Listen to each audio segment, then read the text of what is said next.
কারণ বিরোধীরা এরা মন্তব্য করতো, কারণ আমরা যারা দলের ঘনিষ্ঠ আমরা কোনোদিন ভাবিনি স্বপ্ন যে অভিষেক ব্যানার্জি বিজেপিতে যাবে।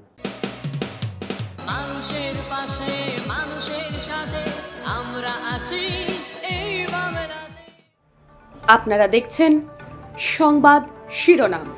দেখলেন তো অনেক কিছু, এবার দেখুন নতুন কিছু। বলা যায় দীর্ঘ প্রতীক্ষার অবসান। একদিকে যখন শাসক দলের একাধিক নেতারা ভেবেছিল হয়তো রদবদল হতে চলেছে, কোনো জায়গায় জেলা সভাপতি বা কোনো জায়গায় ব্লক সভাপতি চেঞ্জ হবে বা আবার নতুন দলও আসতে চলেছে, এরকম যখন কানাঘুষো ঘটছে, নেতাজি ইন্দোরের সমস্ত প্রতীক্ষার অবসান ঘটলো।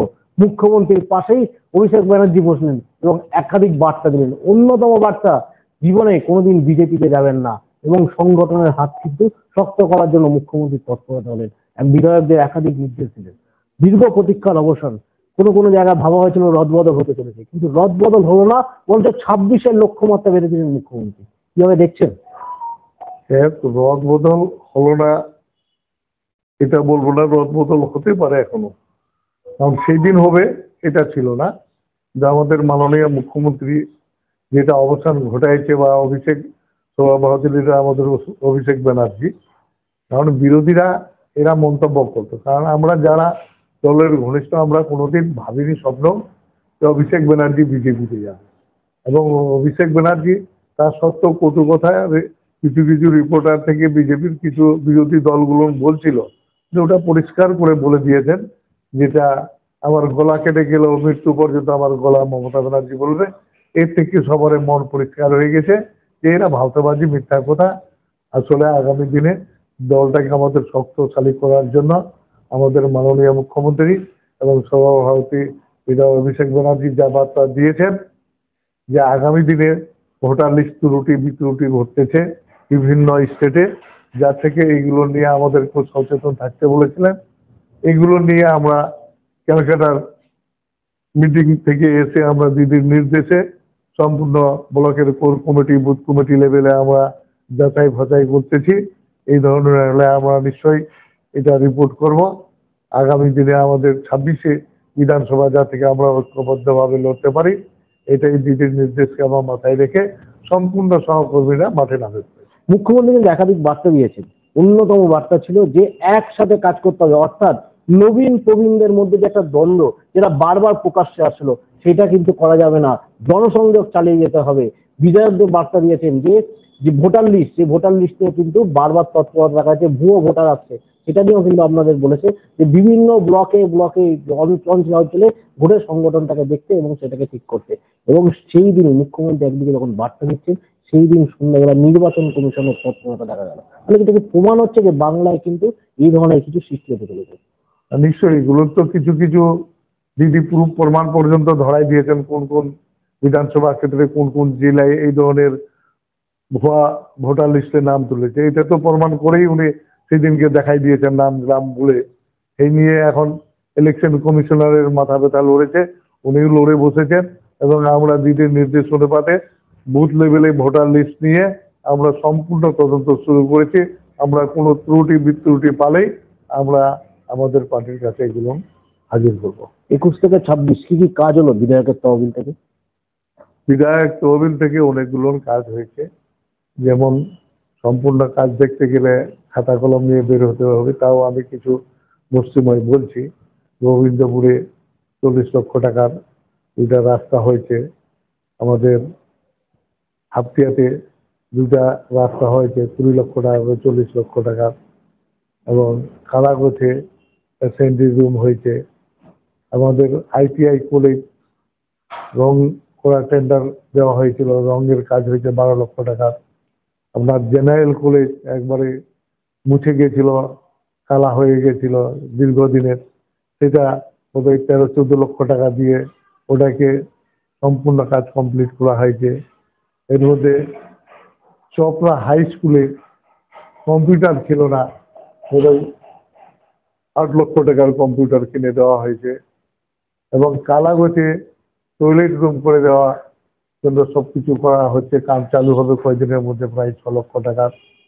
বিএসএফ বর্ডারে বালাবাড়িতে ওখানটায় বিএসএফ দের ট্রেনিং সেন্টার এলাকার বাচ্চাদেরকে করার জন্য রোদ্রে গাছের তলায় করা, তো বিএসএফরা জানাইছিল আমাকে ওখানটায় প্রায় 7 লক্ষ টাকার স্যাংশন হয়েছে, ওখানটায় প্রায় সেট তৈরি হবে। এই ধরনের আমার ফান্ডের টাকা দিয়ে যা যা দরকার ছিল আমি এগুলো কাজ করেছি, এবং তার থেকে বেশি কাজ হয়েছে দিদির পথশ্রী রাস্তার কাজগুলো হয়েছে এবার, এবং এনবিডিডি থেকে ভালো রাস্তাঘাটের কাজ হয়েছে আমাদের। প্রায় বলা চলে 80% কাজ কমপ্লিট হয়েছে, রাস্তাঘাটের 20% বাকি আছে। আগামী বিধানসভা পর্যন্ত আমাদের এলাকার রাস্তাঘাটের কাজ কমপ্লিট হয়ে যাবে আশা করি। 21-এর নির্বাচনে কিন্তু 200 পার মানে বার্তা ছিল যে 200 পারের জায়গায় 214টা শাসক দলের জয় জয় করা ছিল। মুখ্যমন্ত্রী বলছেন এবারে একটা সিটও বেশি জয় হবে। একদিকে দেখুন 2021-এর পর থেকে একাধিক নির্বাচনে আপনাদের সাফল্য, সেই জায়গায় দাঁড়িয়ে 26-এর আগে এটা কিন্তু তাৎপর্য অন্য বলা যেতে পারে। মুখ্যমন্ত্রী নিজেই এখন আশাবাদী 2014 তো পার হতে চলেছে। কিভাবে দেখছেন? আপনি তো দীর্ঘদিনের তৃণমূল সক্রিয় কর্মী, এই বিষয়টাকে কিভাবে দেখছেন? যাই হোক, দিদি আমার থেকে বেশি বলতে পারবে, কারণ উনি সম্পূর্ণ জেলা সম্পূর্ণ এলাকা ঘুরে বেড়ান।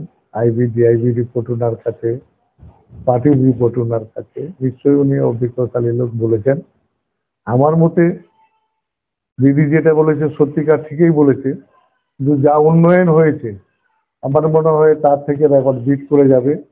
তখন দিদি ভাববে যে না, সাধারণ লোক ওনার জন্য কি করেছেন। আমি আমার বিধানসভার ক্ষেত্রেই বলতে পারছি, আমি জিতেছিলাম 65,000-এ। আমার লোকসভা ভোটে আমার পার্লামেন্টে হারে যাবে এমপি, সবাই জানে। তো ভাবি নিয়ে চলে গেল 94,000। এইবার আমাদের কর্মীরা সবাই মাঠে নামেছে 1.5 লক্ষ। এই ধরনের যদি প্রত্যেকটা বিধানসভায় কর্মী নিয়ে সংঘবদ্ধ হয়ে নামে, রেজাল্ট 214 কেন, দিদিও অবাক লাগে রেজাল্টে। চৌবড়া বিধানসভা একটু ঘুরলে দেখা যায় যে আপনি আমাদের রহমান, আপনি বিধায়ক হিসেবে নয়, আপনি কিন্তু মানুষের কাছে ঘরের ছেলে হিসেবে মিশে গেছেন। অপরদিকে জনসংযোগ কিন্তু সকাল থেকে রাত অব্দি আপনি করে যান। চৌবড়াতে থাকাকালীন কিন্তু যখনই আপনি থাকেন জনসংযোগটা চালিয়ে যান। এই জনসংযোগই যদি বিভিন্ন বিধায়করা জোর দেয়, তাহলে আগামী দিনে মুখ্যমন্ত্রী এতগুলো প্রকল্প রয়েছে, তাহলে কি আপনি মনে করেন না জয় এমনিতেই আসবে? হ্যাঁ, 80% জয় হবে, এমনিতে জয় হবে। যা উন্নয়ন হয়েছে, বিধায়ক থেকে প্রধান, জেলা পরিষদ সভাপতি, এরা যদি ঠিকভাবে সাধারণ লোকের পাশে দাঁড়ায়, সাধারণ লোকের উন্নয়ন কাজ করে, তো আপনাকে বলছি যে জিত এমনি ঘুরে আসবে। চোপড়ায় দুদিন আগে একটা ঘটনা ঘটলো, মুজিবুর রহমানকে নিয়ে কিন্তু তৎপর দেখা যাচ্ছে চোপড়াতে। কিভাবে দেখছেন বিধায়ক হিসেবে? এবার হচ্ছে যে মুজিবুর রহমান ভালো ছেলে, নো ডাউট। ও 10-15 বছর ধরে গ্রাম পঞ্চায়েতের মেম্বার ছিল আমাদের। এবার অন্য জনকে দেওয়া হয়েছে, কারণ ওর বাড়ি পুলিশ কয়েকবার রেড করছিল, কিন্তু ও জানে না কোন কেস আছে, কি আছে না আছে।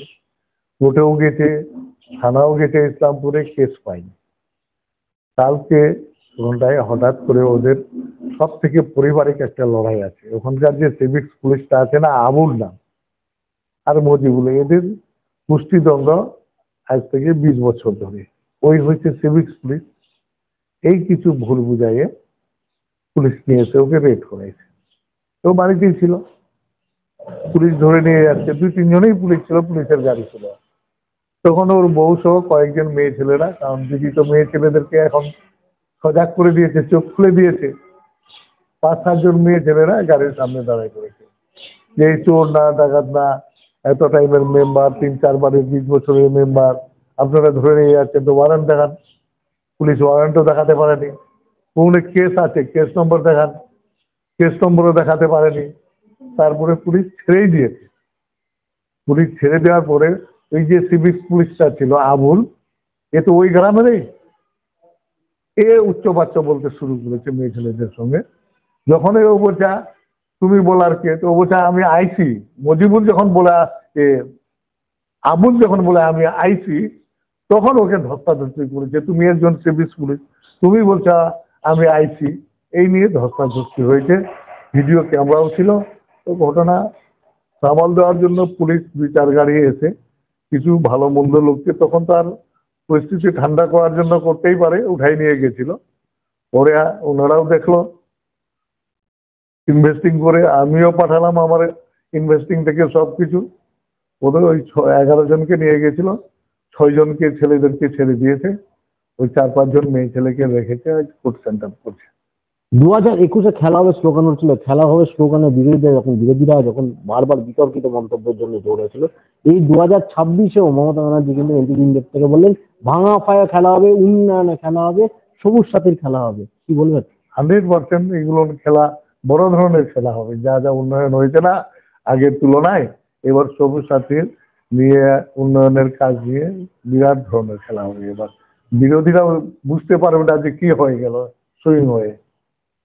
মানে একাধিক নির্বাচনের আগে যে আপনারা বারবার যেটা সুইং হয়, এবং লোকসভা ভোটের আগে দেখলাম 100 দিনের কাজ, বাংলা আবাস যোজনা টাকা রাজ্য সরকারের উদ্যোগে ফিরে দেওয়া হলো, শাসক দলের জয় জয়কার। মানে প্রমাণিত হয়ে যাচ্ছে সরকারি প্রকল্পের জন্য সাধারণ মানুষ ভোট দেবে। সেটাই কি আবার প্রমাণ হবে 26-এ? কেন প্রমাণ হবে না? আমি এই চা সুন্দরী শুনতাম, বা দার্জিলিং এর ডুয়ার্সে ওদিকে দিত, আমার বিধানসভায় দেবীঝরা বাগানে 515 জন আদিবাসীকে চা সুন্দরী প্রকল্প দিল, 1,20,000 টাকা করে, প্লাস 3 শতক করে জমি ঘর বান্ধার জন্য। তখন একই জায়গায় নাই নাই করে আমার মনে হয় যে 5 থেকে 7 কোটি টাকার মতন দুইটা ওয়ার্ডে 3টা ওয়ার্ডে যে চা বাগানের শ্রমিকরা ছিল তাদেরকে দিল। তা এখন ডোয়ার তোরাই এদিকে তো পাইকারি হারে দিচ্ছে। আমাদের এই গার্ডেনটা সেট গার্ডেন ওই ডুয়ার্সের আওতায় পড়ে, এই কারণে আমরা 500 আদিবাসীদের, শিডিউল ট্রাইবদের ঘরের টাকা পেয়েছিলাম চা সুন্দরী। একই জায়গায় যদি 500 বাড়ি হয় তো সেল কথা না, 7 কোটি টাকা। তো এই ধরনের আরো কত কত প্রকল্পগুলো যা দিদি দিয়েছে, আমি বলছি যে এবার খুব সুইং খেলা হবে। বলছেন জনপ্রতিনিধিদের জনসংযোগ চালিয়ে যেতে, অপরদিকে বিধায়কও বলছেন এই জনসংযোগই কিন্তু আগামী দিনে জয় আনবে, কারণ তিনি আশাবাদী বিগত নির্বাচনগুলোতে শাসক দলের জয় হয়েছে একাধিক প্রকল্পের জোরে, এবং 2026-ও শুধুমাত্র সময়ের অপেক্ষা। মানুষের পাশে মানুষের সাথে আমরা আছি এই বাংলাতে। আপনারা দেখছেন সংবাদ শিরোনাম। দেখলেন তো অনেক কিছু, এবার দেখুন নতুন কিছু।